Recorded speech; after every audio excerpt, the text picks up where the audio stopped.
Speaker, your time starts now.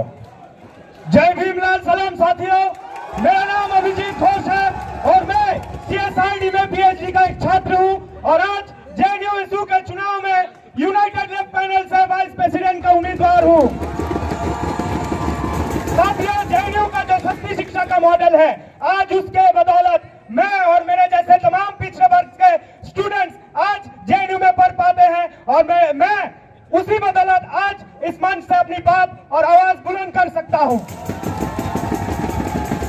आज जब JNU का चुनाव होने जा रहा है तो हमें देखना पड़ेगा कि देश और दुनिया में कैसे, पूरे दुनिया में कैसे राइट विंग पॉलिटिक्स का बढ़ावा हो रहा है। हम देख सकते हैं कि कैसे इजराइल लगातार पैलेस्टाइन में जो जेनोसाइड कर रहा है, मैं उसको कंडेम करता हूं और मैं इस मंच से, UGBM से मंच से यह बताना चाहता हूं कि मैं इस पैलेस्टाइन के तमाम लोगों के इस स्ट्रगल के साथ सॉलिडारिटी पेश करता हूं और क्रांतिकारी इस्तकबाल पेश करता हूं।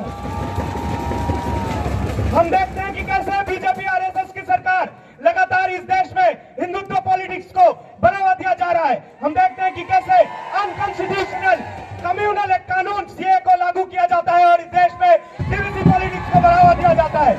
पिछले कई सालों से ये सरकार लगातार जन विरोधी जो नीतियां लागू करने की कोशिश कर रही है। हम देख रहे हैं कि कैसे डिमोनेटाइजेशन को लागू करके देश के इकोनॉमी को पीछे ढकेल दिया जाता है। हमारे सामने GST लागू करके स्टेट और इंडिया का जो federal I request the audience to please not use drums and duppli while the speaker is speaking. I request the audience to please not use the drum and duppli while the speaker is speaking. Speaker, your time start. साथियों, हम देखते हैं कि कैसे GST कानून को लागू करके इंडिया में जो फिस्कल फेडरल स्ट्रक्चर है उसको गहरी चोट दी जाती है। हमारे सामने यह भी है कि कैसे देश में लगातार अनएम्प्लॉयमेंट रेट बढ़ रही है और इसका समाधान सरकार ढूंढ नहीं पा रही है। हमारे सामने देख रहे हैं कि कैसे कंटेक्चुअलाइजेशन को बढ़ावा दिया जा रहा है, उसके साथ कई एंटी फार्मर्स लॉ, लेबर कानून को डाइल्यूट करना और कॉर्पोरेटाइजेशन को बढ़ावा दिया जा रहा है। हमारे सामने है कि कैसे सरकार लगातार सबका साथ सबका विकास का नारा तो दे रही है, लेकिन उसकी जो सच्चाई है कैसे सामने आती है। अडानी अंबानी के साथ कॉर्पोरेट टैक्स को माफी देना और उसके साथ हम देखते हैं कि फार्मर्स के हाथ जो लोन है, उसके लोन के झपट में जो है फार्मर्स और मजदूर जो है लगातार खुदकुशी करने में मजबूर हो रहे हैं। हमारे सामने यह है कि कैसे ये सरकार भाजपा RSS लगातार इलेक्टोरल बॉन्ड जैसे चीजों को लाके इलेक्शन को डाइल्यूट करती है और मनी मसल की पॉलिटिक्स को आगे करती है। हमारे सामने यह है कि कैसे जो है लगातार इस सरकार के दौर में सोशल इश्यूज जो है बढ़ जा रहे हैं। लगातार माइनॉरिटीज, महिलाओं, दलित, आदिवासी के ऊपर अत्याचार जो है बढ़ती रहती है। हमारे सामने है कि कैसे हथरास, उन्नाव, कठुआ जैसे घटनाएं घटती है, लेकिन सरकार उस पर कोई ठोस कदम नहीं उठा पाती है। हम देखते हैं कि इसी बीच जब सरकार की मीडिया जो फोर्थ पिलर ऑफ डेमोक्रेसी होनी चाहिए, लेकिन सरकार की चाटने में बार लगी पड़ी है। हमारे सामने यह है कि कैसे जो है कश्मीर से 370 हटाया जाता है और देश की जनता को कैसे बर्बरता को फेस करना पड़ता है। हमारे सामने है कि कैसे मणिपुर में जब इतना वायलेंस होता है, जब इतनी बर्बरता होती है, तब प्रधानमंत्री कैसे चुप बैठता है।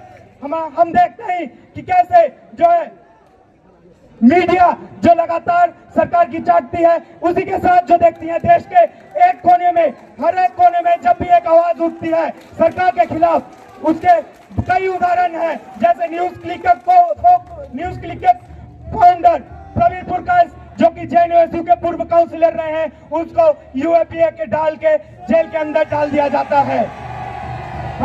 हम बोलना चाहते हैं, ये प्रश्न हम करना चाहते हैं कि शर्जील इमाम का क्या जुर्म था। हम ये प्रश्न करते हैं कि उमर खलीद का क्या जुर्म था। हम ये प्रश्न करना चाहते हैं कि सिद्दीकी कप्तान का क्या जुर्म था। यही कि वो सच बोलने के समर्थन करते हैं, यही कि वो सच बोलने का हिम्मत रखते हैं, यही कि वो सत्ता को बार बार क्वेश्चन करते हैं, यही कि वो देश और संविधान के हित में बात करते हैं। हम देखते हैं कि लगातार बीजेपी कैसे डेमोक्रेसी का देश में मजाक उड़ाया जा रहा है।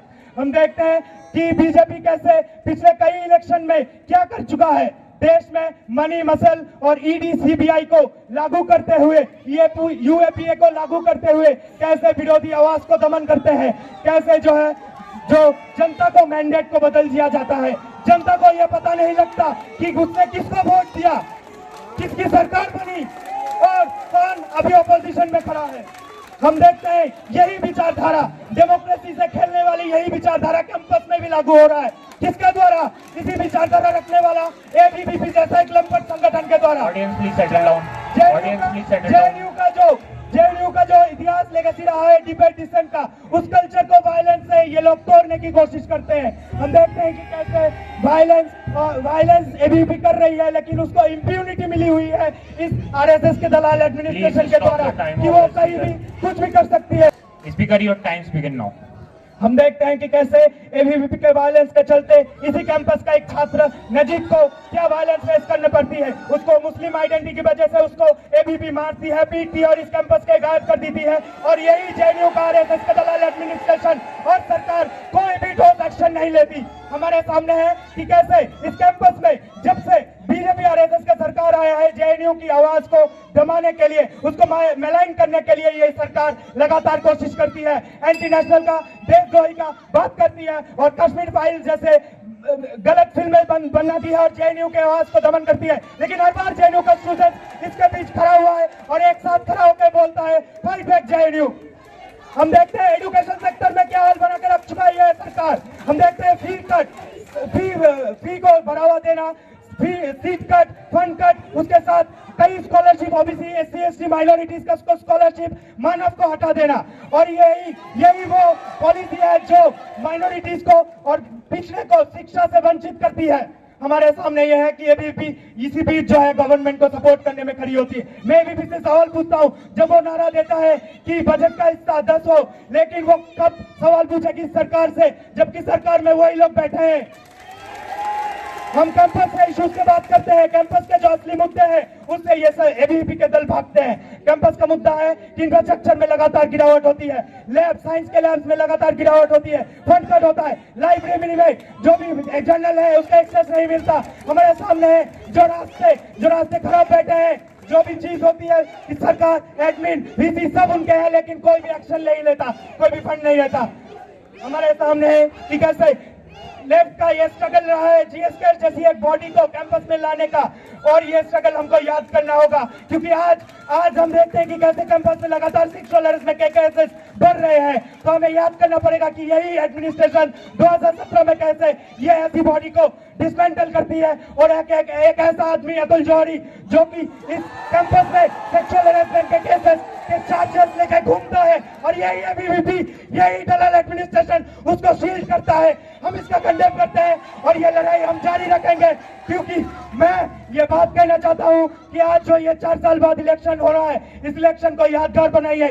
जेएनयू के जो संघर्ष के उसको जारी रखना पड़ेगा। 22 तारीख को जो इलेक्शन होने वाला है वो इलेक्शन ऐसा हो, वो इलेक्शन में ऐसा। Speaker, wind up your speech. Your time is over.